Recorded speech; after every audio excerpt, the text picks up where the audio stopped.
He called me his foundation. A lovely sentiment, n'est-ce pas? But he forgot what a foundation is truly for. Standing on that brightly lit stage, with the entire Austin elite watching, he smiled that brilliant, empty smile of his and talked about our shared vision.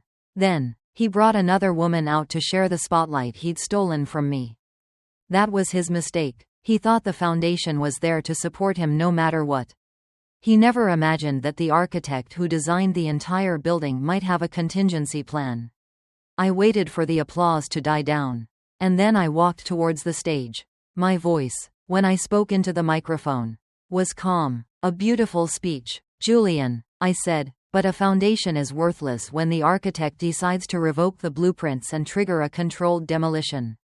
You have 90 seconds before the lights go out on Viridian Designs. For good, but I'm getting ahead of myself.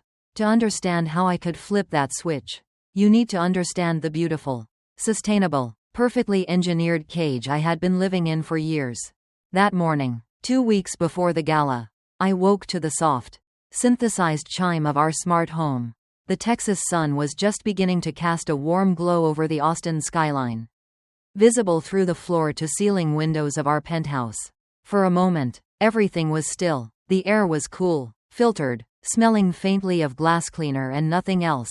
Our apartment was a marvel of green technology, a showpiece Julian loved to feature in design magazines. It was also completely sterile, a space that felt more like a showroom than a home. I slid out of bed, careful not to wake him. Julian lay on his side of the king-sized bed, turned away from me, the space between us a cold, empty canyon. I padded across the polished concrete floor, my bare feet silent. In the living area, my design station was the only corner of the apartment that felt truly mine. A massive oak drafting table, scarred with pencil marks and coffee rings, was covered in sketches. My worn moleskin notebook lay open to a drawing of a biomimetic ventilation system inspired by the gills of a mushroom. This was my sanctuary. The hiss of the espresso machine broke the silence. Julian emerged from the bedroom at 7:15, his internal clock as precise as the building's climate control. His charcoal canali suit hung perfectly on his frame. His hair was already styled. He was talking on his phone before his feet even hit the floor. "No, the numbers are solid, Mark. It's a legacy project," he said, his voice smooth as polished stone. He walked over and kissed the top of my head, a gesture so practiced it felt like an afterthought. His eyes weren't on me. They were scanning the headlines on the tablet beside the coffee machine. "The presentation is at 10. Make sure you bring the hard copies of the environmental impact report." "Of course," I murmured, keeping my tone neutral. "They're in my bag." What I didn't say was that I'd spent the last 3 nights rerunning the fluid dynamics simulations for that report, discovering a critical flaw in the greywater recycling system that would have cost us the contract. I'd fixed it at 3 a.m., fueled by lukewarm tea and a quiet desperation to make everything perfect.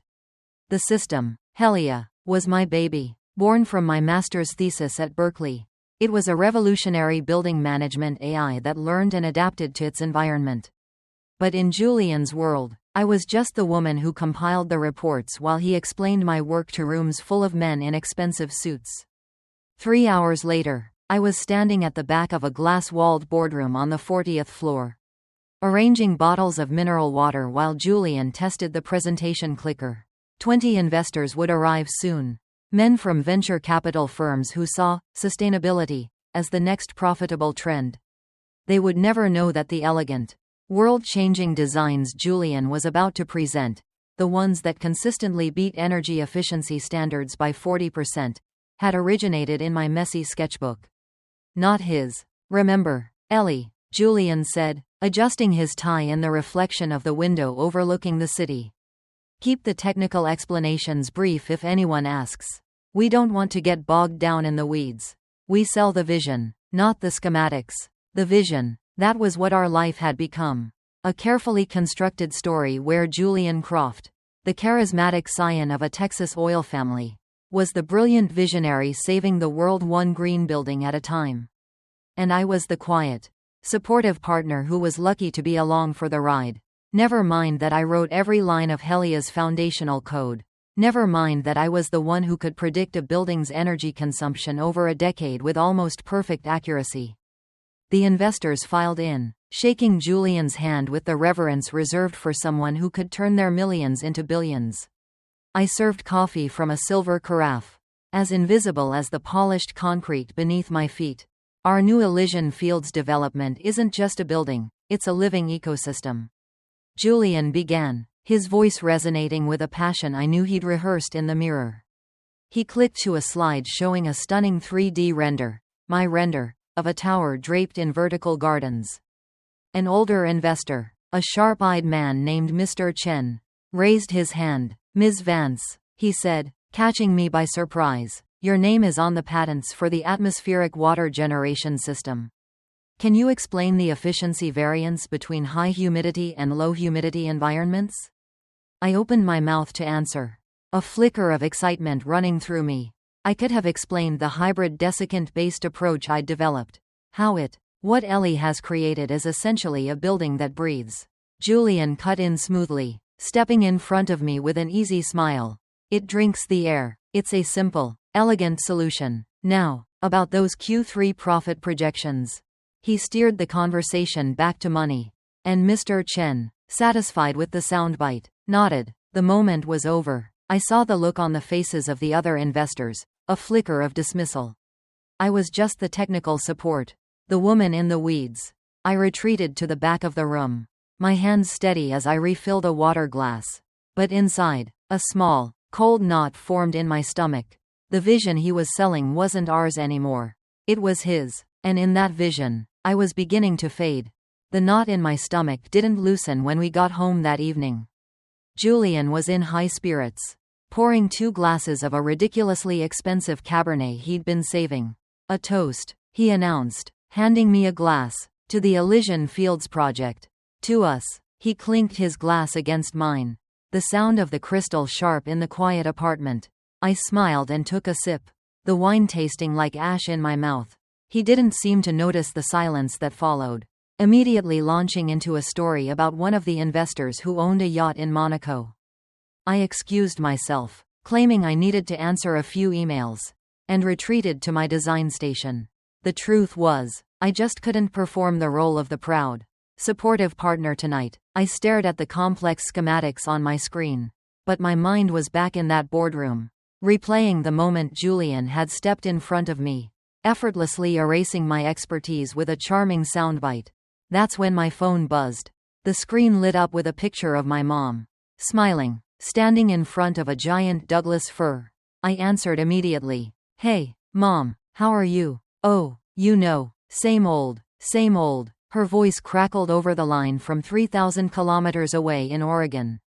She coughed, a dry, rattling sound that she tried to cover up. Just a bit of a scratchy throat. "The air's been terrible for weeks with the fires up north. The whole valley is filled with a gray haze." My grip on the phone tightened. My mother was a retired park ranger. She'd spent 40 years in the wild and could tell you the difference between a spruce and a fir from 100 meters away. She was also stubbornly proud and would never admit if something was wrong. "What did Dr. Miller say?" I asked, my voice sharper than I intended. "Oh, Ellie, it's nothing. He's just an old fussbot. Wants me to go see a specialist in Portland. A lung doctor. Can you imagine? All that fuss and the copay is just outrageous." I was already typing pulmonologists in Portland, Oregon, into my search engine. "I don't care about the copay. Mom, I want you to go. I'll transfer the money right now." "Did he do a spirometry test? What were your FEV1 levels?" "Sweetheart, you sound like one of your engineering manuals." She chuckled, but the sound was weak. "Don't you worry about me. You've got your own important life out there." "How was the big meeting?" We talked for a few more minutes. Her voice carefully cheerful, mine strained with a worry I tried to hide. When we hung up, I sat in the blue light of my monitor, the Austin skyline glittering outside my window. It felt a world away from the smoky valleys of my childhood. I thought of my mother, alone in her small house, pretending she wasn't scared, the house my father and her had built with their own hands. I found Julian in the living room, scrolling through his phone. The wine bottle was half empty. "I need to go to Oregon next week. I said, standing before him. Mom's not well. The wildfires, her breathing. She needs to see a specialist. He looked up from his screen. His brow furrowed in mild irritation. The way one might react to a buzzing fly. Darling, that's awful. Of course. Send her whatever money she needs for the best doctor. We can even pay for a private nurse if you want. He waved his hand dismissively. But you can't disappear to Oregon right now. The Viridian Future Gala is in 2 weeks. All the investors from today will be there. We need to present a united front. You know how important the optics are. His words hung in the air between us. The optics. Not my mother's health. Not my fear. It was an inconvenience that could be solved with a wire transfer. A problem to be managed so it didn't interfere with his perfectly curated public image. Julian, she's my mother. She might be seriously ill. I said, my voice dangerously quiet. And I am your husband. He replied, his tone shifting from dismissive to patronizing. And I'm saying that your place is here. With me. Securing our future. We can't build an empire if you're running off every time someone gets a cough. Before I could respond, his phone chimed. He glanced down at the screen. And the most peculiar thing happened. A smile spread across his face. It wasn't his polished, camera-ready smile, or the placating one he'd just been using on me. This was a genuine, unguarded smile. It was private. It was intimate. A smile of shared secrets. His thumb moved quickly, typing a response, and he subconsciously angled the phone away from my line of sight. But I'd already seen it. Just for a fraction of a second. 2 initials in the notification banner. SD. Sloan Davenport, the powerful, ambitious real estate developer who'd been at the investor meeting. I'd seen them talking, their heads close together, a picture of collaborative energy. He quickly set the phone face down when he noticed me watching. The ghost of that smile vanishing as if it had never been there. Look, I should probably head into the office early tomorrow, he said, suddenly abandoning his wine and the conversation. Lot of follow-up from the meeting. He was already walking towards the bedroom, leaving me alone in the vast, silent living room. The worry for my mother was still there, a heavy weight in my chest. But now, it was joined by something else. Something colder, sharper, and much, much closer to home. The Gilded Cage didn't feel just sterile anymore. It felt fragile, and for the first time, I noticed a tiny, hairline crack in the foundation. The next few days were a masterclass in deception. A quiet, tense ballet performed in our glass-walled cage. Julian was impeccably charming, a perfect portrait of a devoted partner. He'd bring me coffee in the morning, asking vaguely about my mother. But his eyes would be on his phone. He was constantly busy, citing gala planning and investor follow-up as the reasons for his late nights and hushed phone calls. I played my part, too, feigning a focus on my work while a cold, heavy suspicion settled deep in my bones. The initials SD were branded in my mind. The gala, he kept saying, was for us, a celebration of everything we had built.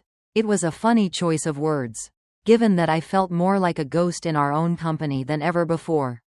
On Thursday night, the weight of the pretense became too much. Julian was out at a networking dinner, so I drove to the Viridian Designs office. I told myself I needed to access the primary server to run some simulations. But that was a lie. In truth, I just couldn't breathe in our apartment anymore. Every minimalist surface seemed to mock me, reflecting a life that no longer felt like my own. I needed to be where our dream had started, perhaps to remind myself it had ever been real. The office was empty, the only sound the low, constant hum of the servers and the whisper of the eco-friendly air circulation system. The motion-activated lights flickered on ahead of me, illuminating hallways lined with framed magazine covers, all featuring Julian's face, our faces, once, but the newer ones were just him. I went to the flat file storage room in the back, a dinosaur in our digital-first world. I was looking for the original site surveys for a project from years ago.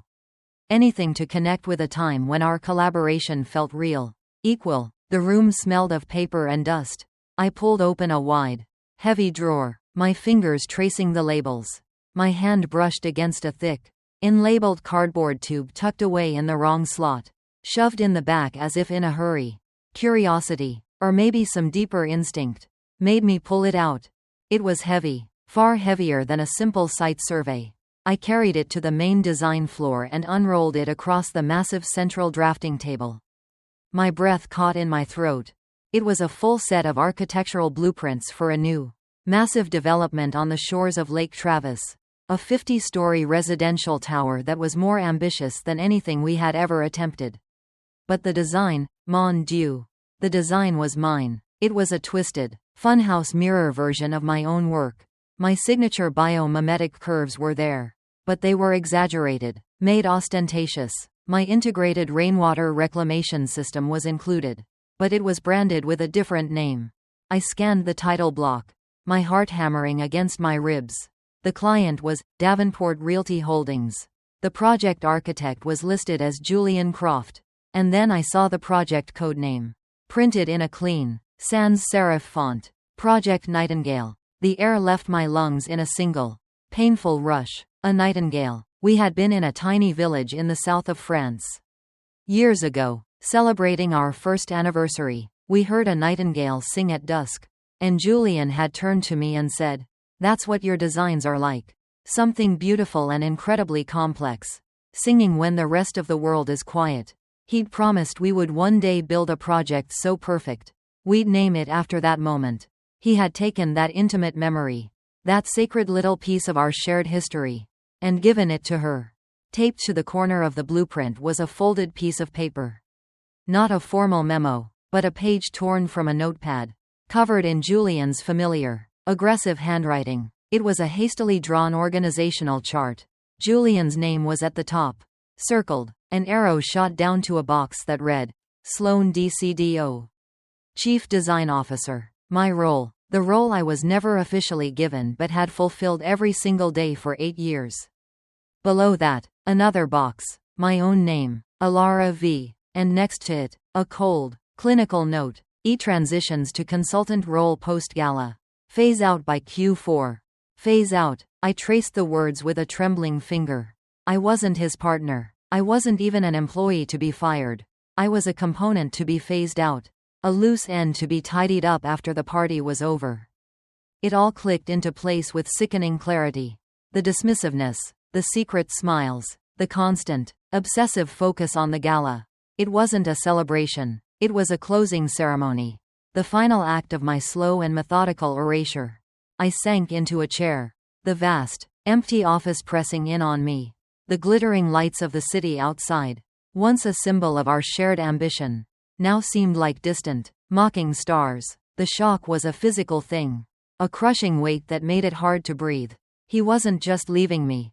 He was stealing my life's work on his way out the door. Planning to stand on a stage and present my soul as his own crowning achievement. The blueprints lay on the table. A map of my own destruction. I stared at the stolen curves. The perverted designs, the cold, hard proof of his betrayal. The shock began to recede, washed away by a rising tide. And underneath it, something else, not sadness, not yet. It was something colder, harder, something as sharp and clean as the edge of a drafting knife. It was the first spark of a terrible, clarifying rage. You got it. The initial shock has passed. And now, the cold resolve begins to set in. It's time for Ellie to move from victim to strategist. To forge the anger and grief into a weapon. Here is Part 4, where the plan for retribution begins to take shape. Part 4. Forging the escape plan. Script begins. The rage was a fire. Burning away the shock and leaving behind a strange, icy clarity. I stood there for what felt like an hour. Alone in the silent heart of the company I had built. The blueprint of my own erasure laid out before me. My hands, I noticed, were perfectly steady. Methodically, I took out my phone. I photographed every inch of the blueprints. I captured the title block with Sloan's company name, the project code name, Nightingale, and most importantly, Julian's handwritten notes outlining my professional execution. Each click of the phone's camera was a sharp, definitive sound in the stillness. Then, I carefully re-rolled the heavy paper, slid it back into its cardboard tube, and placed it exactly where I had found it, tucked away in the back of the wrong drawer. A secret returned to its hiding place. No one would ever know I had been here. I drove with no destination in mind. The glittering towers of Austin blurring into streaks of light. The anger held for a while, a protective shield around my shattered heart. But as I pulled over on a deserted stretch of road overlooking the city, the shield cracked. A single, ragged sob escaped my lips. And then it all came pouring out. The grief was immense, a physical weight that bent me over the steering wheel. It wasn't just the company. It was the last 8 years. It was the shared laughter. The late nights sketching our future on cocktail napkins. The belief that we were a team. It was the memory of a young man in France telling me my designs were like a nightingale's song. All of it, a lie. I cried until there were no tears left, leaving only a hollow, aching emptiness. I sat up and looked at my reflection in the dark windshield. The woman staring back was a stranger. Her face pale and her eyes shadowed with a pain so deep it felt ancient. But behind the pain, there was something else, a flicker of the fire. The grief was the kindling. But the rage was the spark. I would not be phased out. I would not be a footnote in the story of his success. My mind raced, scrambling for a foothold. A memory surfaced, clear as day. A lecture hall at Berkeley. My favorite professor, Dr. Anya Sharma, a fierce, brilliant woman who taught intellectual property law with the passion of a revolutionary. I remembered her standing before the class, her dark eyes blazing. In every great innovation, she had said, there are ghosts, the unnamed collaborators, the uncredited partners, the junior engineers whose work is absorbed and patented by their superiors. Your job, as creators, is to never become one. And if you see one, your job is to give it a voice. I pulled out my laptop, my fingers flying across the keyboard. I found her email address on the university's faculty page. The message I wrote was short and to the point. Subject: a ghost in the machine. Dear Professor Sharma, my name is Elara Vance. I was in your IP law seminar in 2015. You once said that our job was to never become a ghost in the machine. I think I have. I need your help. I hit send before I could second guess myself. Her reply came in less than an hour. At nearly 2 in the morning.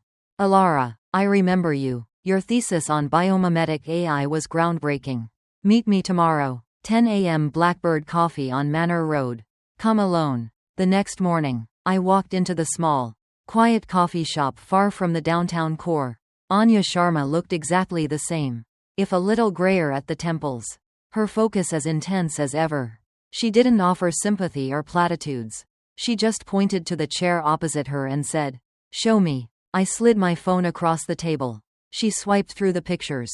Her expression unreadable. She zoomed in on the blueprints, on Julian's notes, on the project name. When she was done, she set the phone down and looked at me, her gaze sharp enough to cut glass. This isn't a divorce, Elara, she said, her voice low and even. This is grand larceny with a fountain pen. He's not just breaking your heart, he's stealing your future.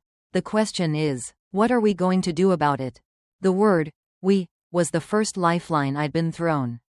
The relief was so powerful it almost brought me to tears again. He controls everything, I whispered. The company, the board, the narrative. He controls the building. Anya corrected gently. But you, my dear, own the architectural plans. You designed the entire foundation.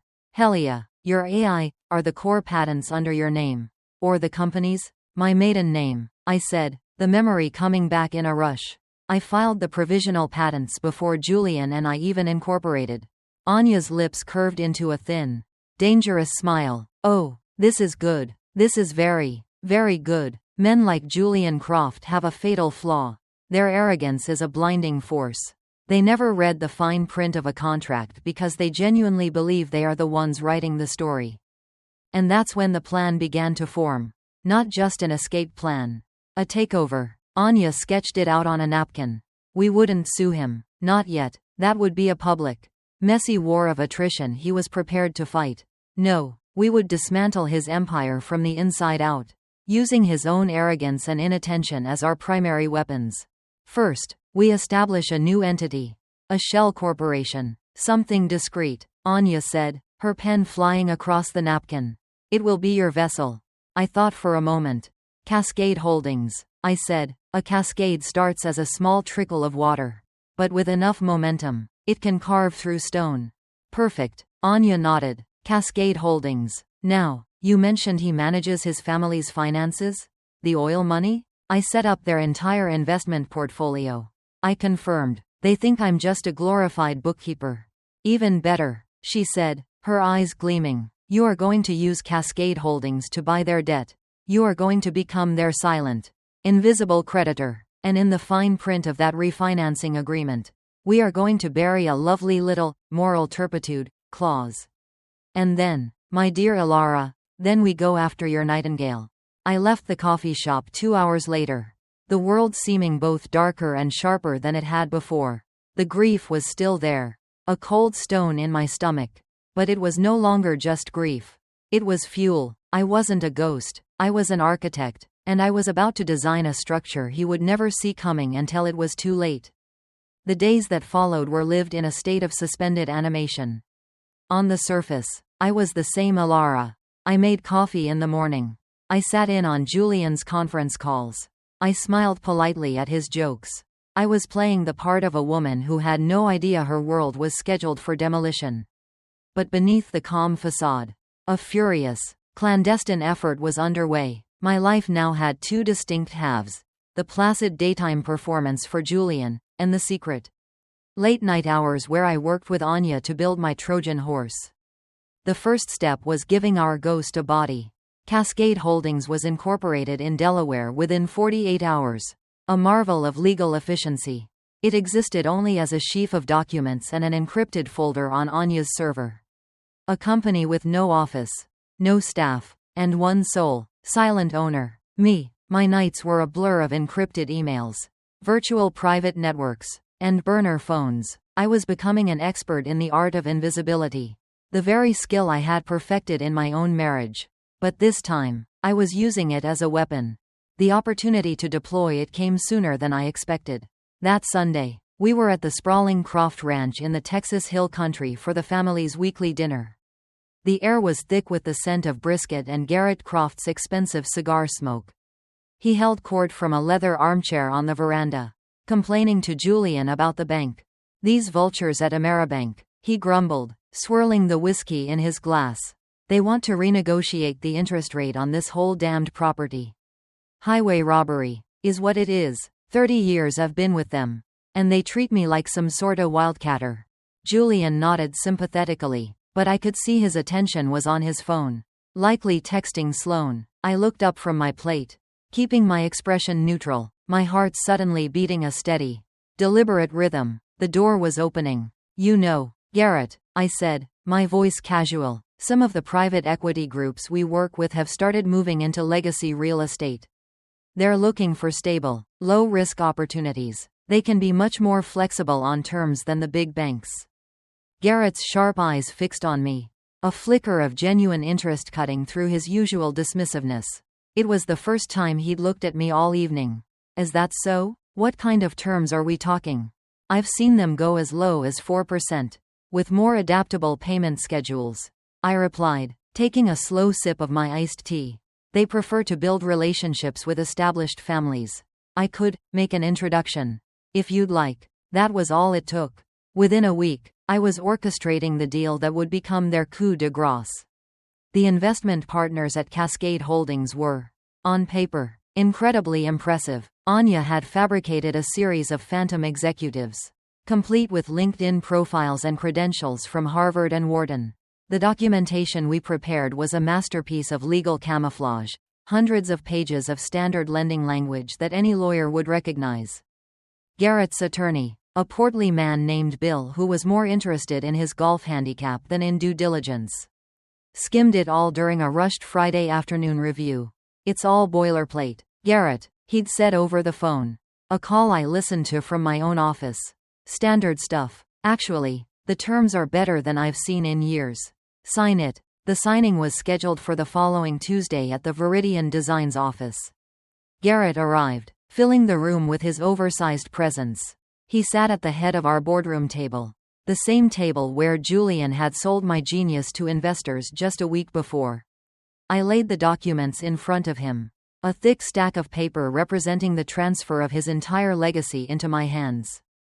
As he uncapped his expensive fountain pen, his condescending smile was the trigger. "Good work on this, girl," he said, not looking at me. "You stick to the numbers. You're good at that." The sterile boardroom dissolved around me, and I was suddenly back on that veranda. A year ago, the late afternoon sun was blistering, the cicadas buzzing in a deafening chorus. Julian and I were trying to explain our vision for a new community center in a low-income neighborhood, my design, featuring a rooftop garden and solar array. Garrett took a long pull from his whiskey and laughed. A short, sharp bark of a sound. "My boy," he'd said, gesturing at me with his cigar. "You need to stop letting your girlfriend convince you to build glorified vegetable gardens on billion-dollar buildings. It's embarrassing." The Croft name was built on oil and steel, on pulling real power out of the damn earth, not on compost heaps and solar panels. I felt the sting of humiliation, my face flushing. I looked to Julian, expecting him to defend me, to defend our work. Instead, he just laughed, a smooth, placating sound. "It's just good PR. Dad," he'd said, clapping his father on the shoulder. "The market loves this green stuff. It sells." He had taken my life's passion, the very core of my belief system, and reduced it to a marketing gimmick to appease his father. In that moment, on that hot, suffocating veranda, I had never felt more alone. A sharp scratch pulled me back to the present. Garrett was signing the final page with a flourish.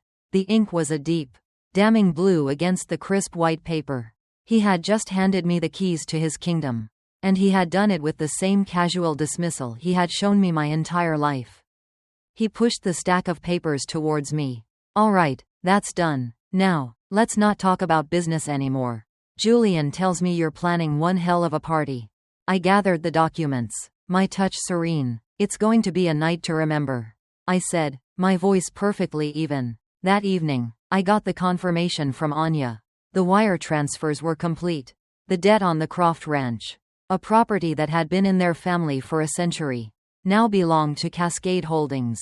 Buried deep in the dense legal text, in subsection 12b, was the clause that would detonate it all, a clause tied to acts of moral turpitude, material misrepresentation, or gross professional misconduct by any primary party or their direct familial relations. The Trojan horse was inside the gates, and they had opened the doors themselves. "Here we go. All the pieces are in place. The traps are set. Tonight is the night the world discovers who the true architect is. This is the beginning of the end." Here is Part 7. Part 7. The Gala.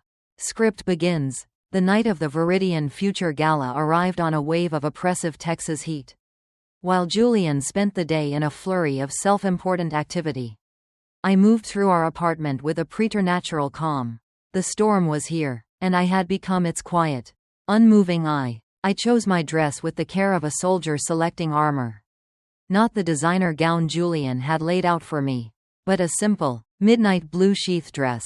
It was elegant, severe, and understated. It was a dress that did not ask for attention, but commanded respect. As I fastened a simple pair of pearl earrings, my mother's, I met my own eyes in the mirror. There were no more tears. There was only a cold, burning resolve. Julian came in, already in his tuxedo, radiating a nervous, electric energy. He stopped when he saw me. "Wow, Ellie, you look incredible," he said, straightening his bow tie. "Classic. You'll look perfect on my arm tonight." On his arm, a beautiful accessory to his greatness. He was so focused on his own performance. He didn't see the stranger standing in his wife's place. He didn't recognize the look in my eyes. The gala was being held at the city's newest modern art museum, one of our buildings. Ironically, the main hall was a cathedral of glass and steel, packed with the most powerful people in Texas. The air hummed with their chatter, the clinking of champagne glasses, and the soft strains of a string quartet.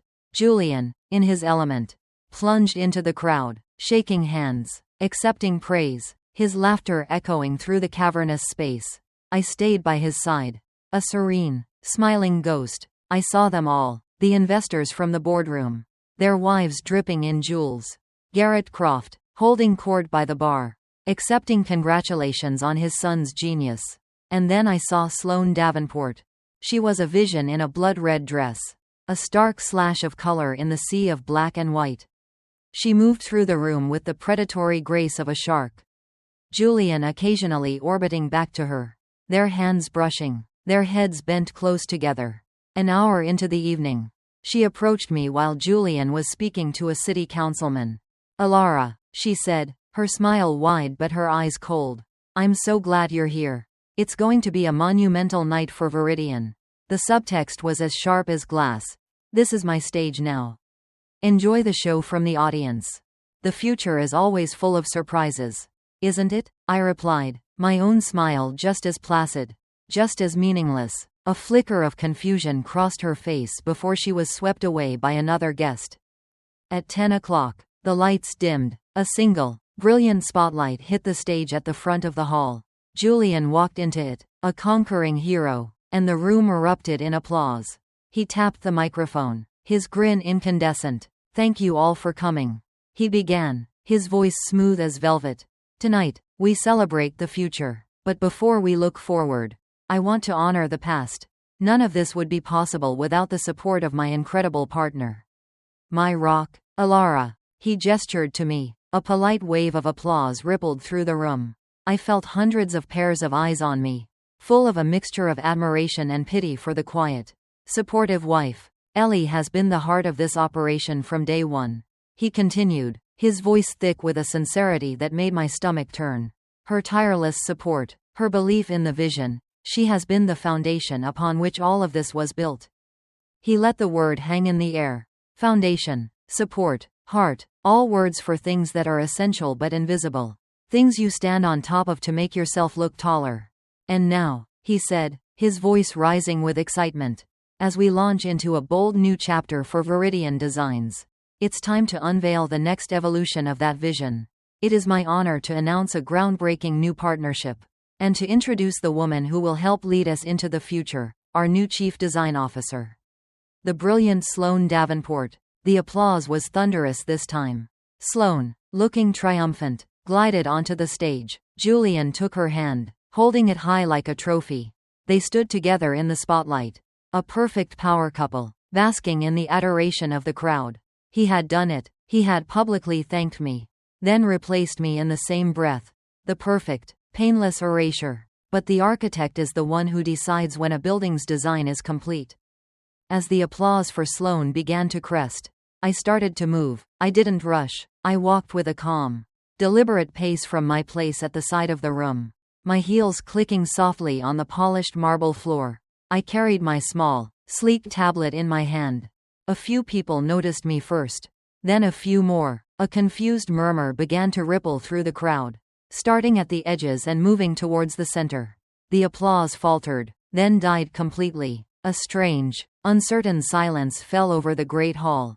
Up on the stage, Julian and Sloane's triumphant smiles froze, then began to curdle as they saw me approaching. Every eye in the room was now on me. I didn't look at Julian. I didn't look at Sloane. I looked out at the powerful, wealthy audience who had come to witness my humiliation. I stopped at the bottom of the short steps leading up to the stage, the spotlight spilling over me. The room was utterly still. The tense, charged silence was the most powerful sound I had ever heard. The silence in the great hall was a living thing, a coiled snake of anticipation. Every eye was on me. From the stage, Julian's face was a mask of confusion and rising fury. Sloane stood frozen, her triumphant smile gone, replaced by a look of wary disbelief. I took a single, steadying breath and walked up the steps. I didn't look at them. I walked directly to the lectern, took the microphone, and turned to face the audience. My voice, when I spoke, was perfectly calm, amplified through the silent hall. He called me his foundation.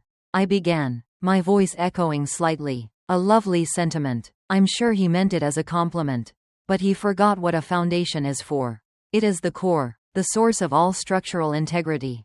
Without it, the entire building is just a hollow facade, waiting to collapse. I raised my tablet, its screen glowing in the dim light, and wirelessly connected it to the massive presentation screen behind the stage. The Viridian Designs logo vanished. replaced by a complex schematic of the very museum we were standing in.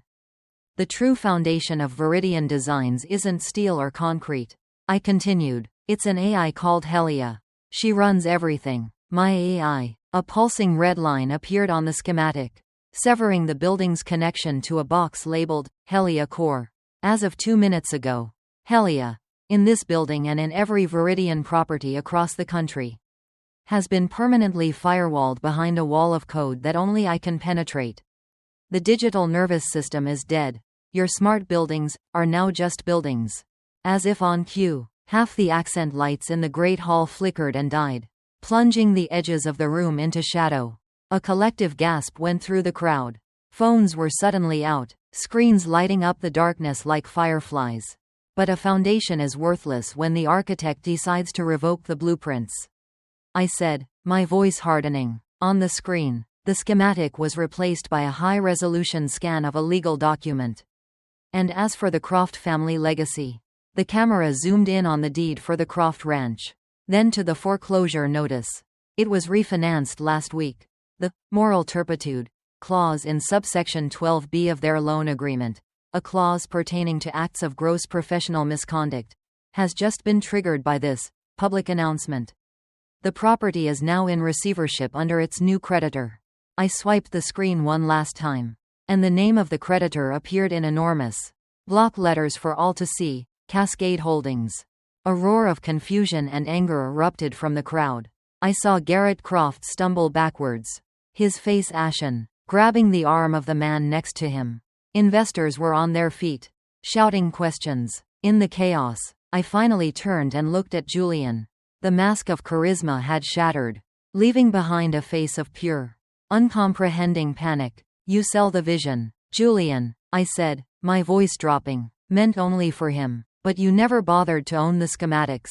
Sloane didn't even look at him. A true pragmatist. She recognized a total loss when she saw one. She simply turned, walked to the back of the stage in her blood-red dress, and disappeared into the wings, abandoning the man and the company as they imploded.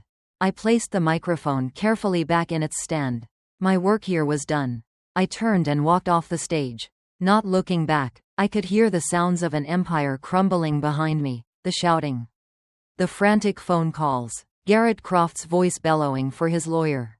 I walked through the panicked crowd, a ghost of a woman they had never truly seen, and out through the museum's glass doors into the cool night air. I didn't run, I just walked, leaving the fire to burn itself out. 6 months later, the Texas sun streamed through the windows of a different office. This one wasn't a sterile penthouse showcase. It was a bustling, open-concept studio in a renovated East Austin warehouse. The walls were covered in sketches and corkboards. The air smelled of fresh coffee and sawdust from the model shop.